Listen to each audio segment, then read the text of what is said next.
Welcome back, and it's a bit of a war zone in the land of Smith Electric, where I've actually disassembled the dial itself, and I'll tell you all in a second why. But first of all, the rotor has been de-seized, not deceased, de-seized. It was completely seized up. If you just seen the last video, the pivots of it were caked in this weird blue oxidation of some kind. I don't know what it exactly was. It's the kind of stuff you see on a corroded battery. But I've sorted that all out, and now it seems to spin very freely. I have tested it, not with all the parts in it, but it does run very well. So that's great. So now I think I'll reassemble it, but first, I had a bit of an issue with something. I'll tell you what I did. So when I plugged it in the first time, it did run very well, but it made this awful buzzing noise. And I thought, what on earth is that? Is there something up with the coil? Well, I thought to myself, well, what is a buzzing noise? A buzzing noise is caused by something vibrating, like a piece of metal vibrating or something. It couldn't be caused just by, well, I don't think it could be caused by electricity itself. Either way, I felt around when it was running, because the only dangerous parts, unless it's not wired up properly, or there's some kind of leakage, the only dangerous parts are really here and there, and the actual wires inside the coil itself, which are out of reach. So I poked around a bit, and I felt that these two halves of the rotor, the coil casing, were kind of rattling around against each other a little bit. They weren't completely tight. So I put some cloth tape around them, and then I bolted this plate back on the top. And this cloth tape has sort of helped them, and they don't rattle anymore. It's pretty quiet, actually. There's no buzzing at all, because these parts can't rattle against each other because they're sort of pressed up against each other. Yeah, other than that, it's all been cleaned up. I think I'll just reassemble it. So I found some pictures on a website about how it all goes back together. I got the position of this correct, so that does indeed go there, like that,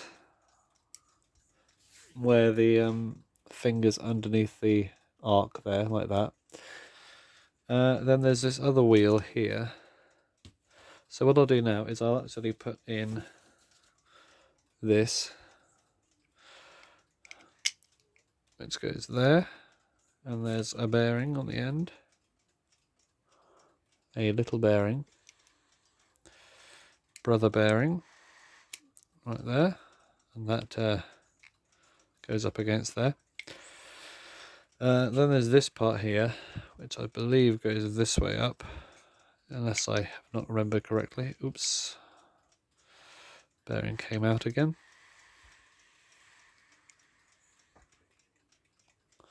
Like that. That seems all hunky-dory. There's quite a thin pivot on this wheel, and if I can just push this telltale up, because it is free to rotate, there we go, just to get it out of the way of here. And then we have, I believe that's it for the stuff inside. It's a very, very simple movement in terms of the number of parts. There are not many parts at all to this, so I'll actually put this on here now before I put the plate on. We've got that little stubby brass screw with a short thread.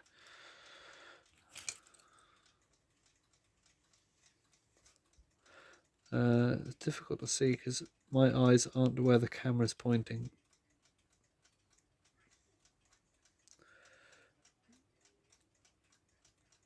There we go.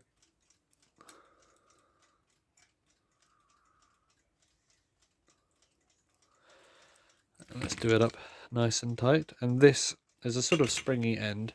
It doesn't lock the bearing in place, but it allows a little bit of movement, which is good.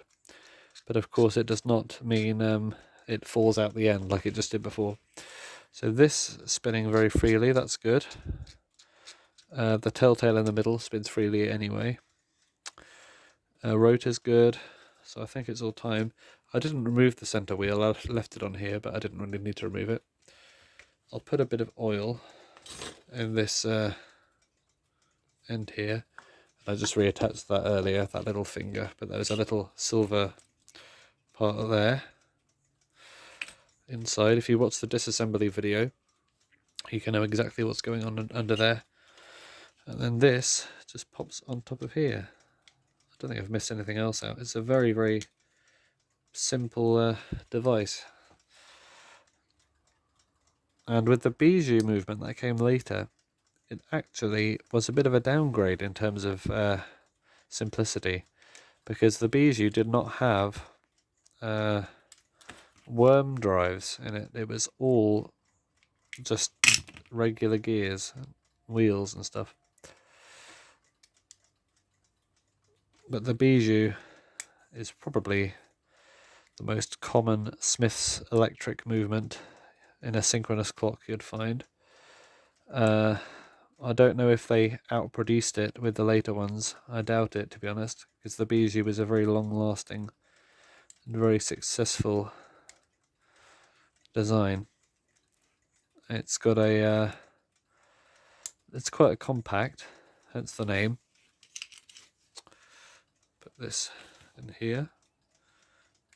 Yeah, very compact and a very, very clever design, but it doesn't use any worm drives, which is actually quite surprising. You'd think that a very compact movement would have a worm drive with a very reduction on it, but actually it doesn't. It's all just a long train of standard wheels. I believe that's all lined up correctly now. It's a bit tricky, this. Something feels not quite right, and I don't know what. I think it's the telltale jamming up against stuff.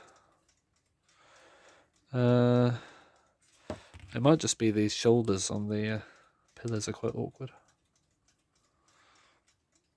Yeah. I'll take this out now. So we've got these interesting countersunk screws in here. They are original. Well, I wouldn't expect a countersunk screw to hold a movement together usually, but these ones are indeed what they are. I'm intrigued by this extra part here with all these holes around it. I don't know what that's for. Some special version of the movement which had an extra feature, I don't know. Maybe an alarm. There were alarm clocks made at the time by Smiths, and they probably had the same motor in them or something. But I haven't looked at the movement. Maybe they do have the same plate as this, just with extra stuff on it. Interesting thought. I could look into that at some point. Haven't opened up my 1930s Smith alarm in a long time. Alright, we have that secure down now. Hopefully this will all run properly. I've also, I don't think I mentioned it, I've also tidied up the plug. I've snipped off those soldered on wires and I've filed down to normal metal there, so that's all good.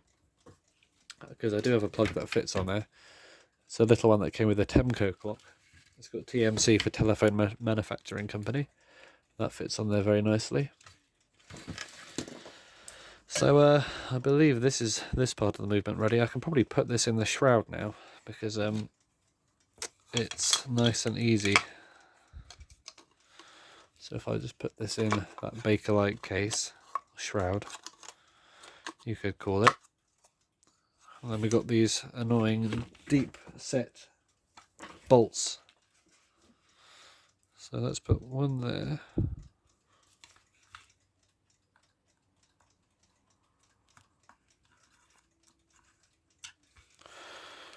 One can go there.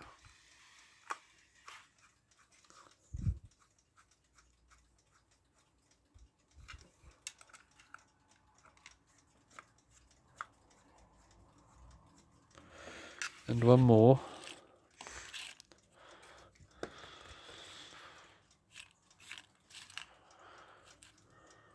Am I going blind? Oh no, it's over there.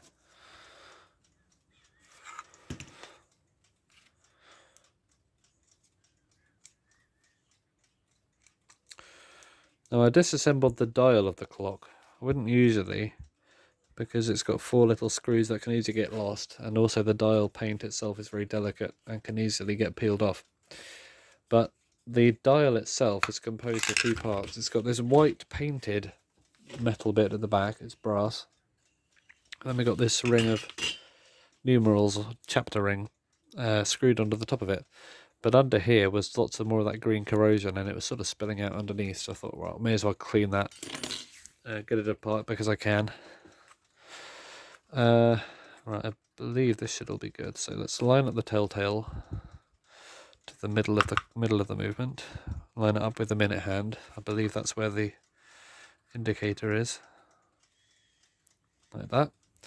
And we have these wheels on top, so the movement's upside down right now, so just do that.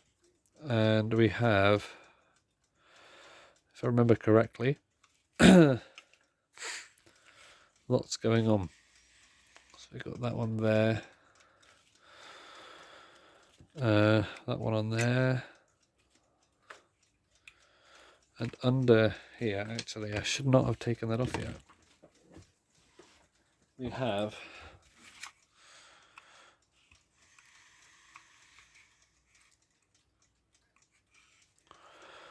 this one as well.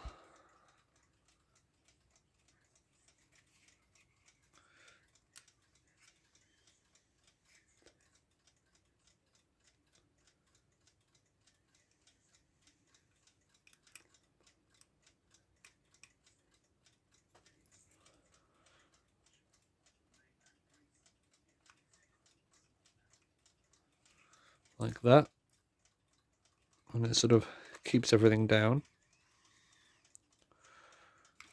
like that. This wheel here is for the setting of the time. I don't know why it's sort of loose like this, but I suppose it has some reasons. Maybe it's so if you push this and the gears don't mesh, then you'll not be jamming it so much. Well, that's a long line of wheels. And you can see the rotor actually spins now when you push it in. You can see the telltale move and the rotor spin behind.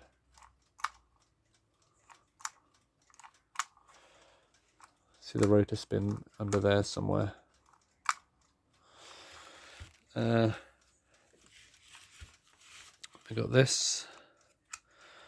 Then we have a brass, what's the name on there? That keeps this down.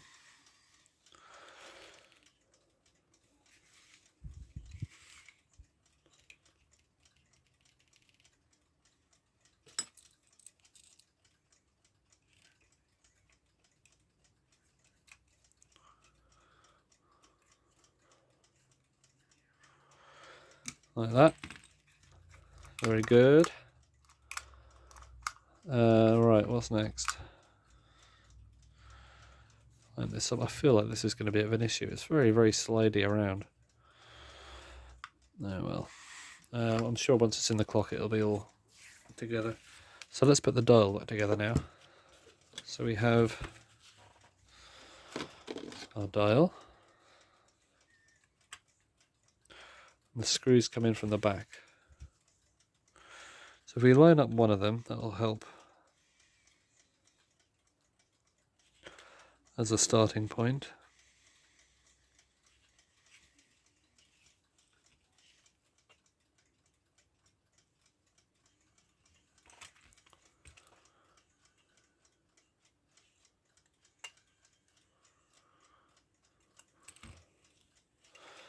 And the bottom one as well.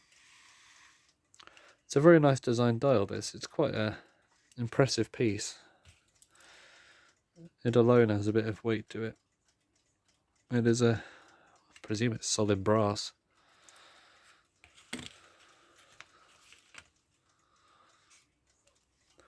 I suppose in the 30s these things cost enough to justify that.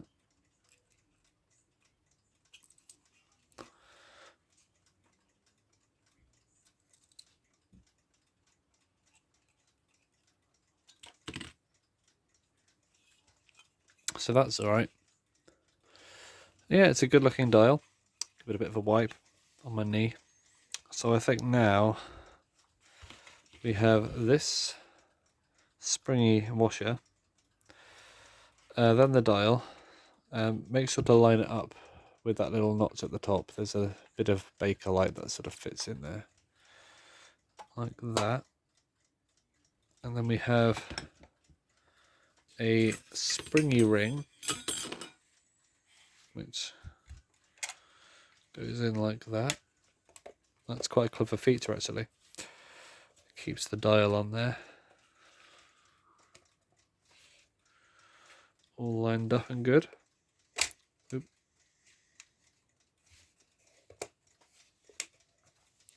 If it stays down, of course. And also line up the telltale.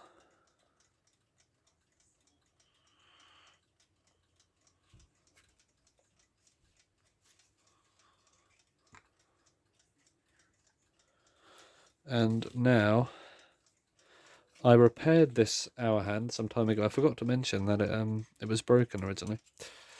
Oh, hopefully I don't break it again, because it's only super glue holding it together. So 3 and 12, 3 o'clock. There's no alarm on this, so we don't need to worry about synchronizing the hour hand up with anything. Let's just see if they rotate as usual. That's all good. And before I plug it in, I want to get the glass on, because stuff has a intention of moving around sometimes. So put this glass on, which is a bit dirty actually. It's only on the outside, I'll clean it up later. And then our annoying bezel, which fits on over some lugs, and then you give it a twist. So line up the lugs, which I failed to do. I do not want to break this glass because it's a very, very strange size and I don't have a spare. So if I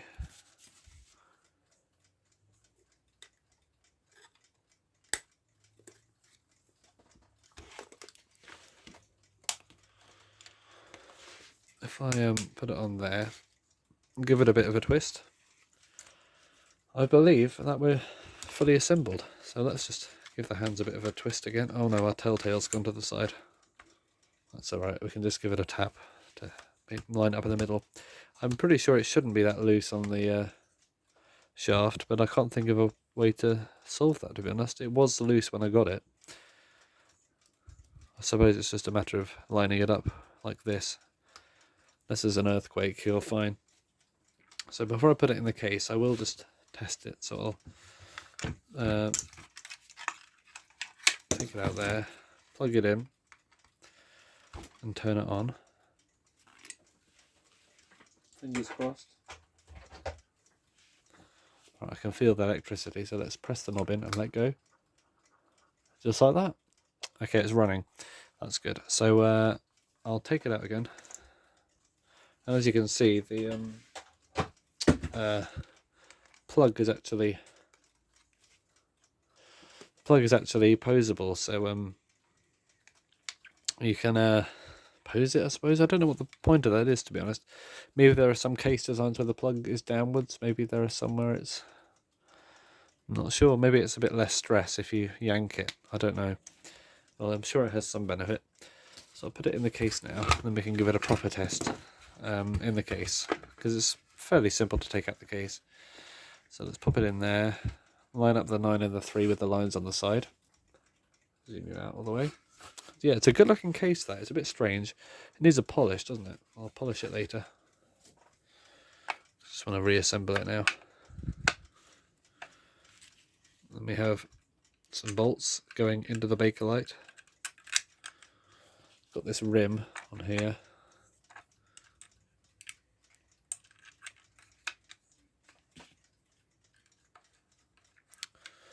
So put that in there. Let's line up the thing again because I think it's out of, yeah, it is a bit. Right, that looks good. So let's screw it up.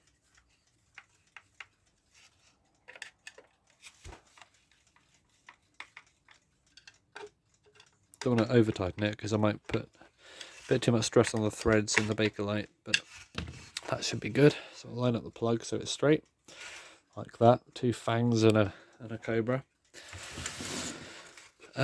What is the time right now? It is 5:34. So let's put it to those hands. Yeah, they're fine.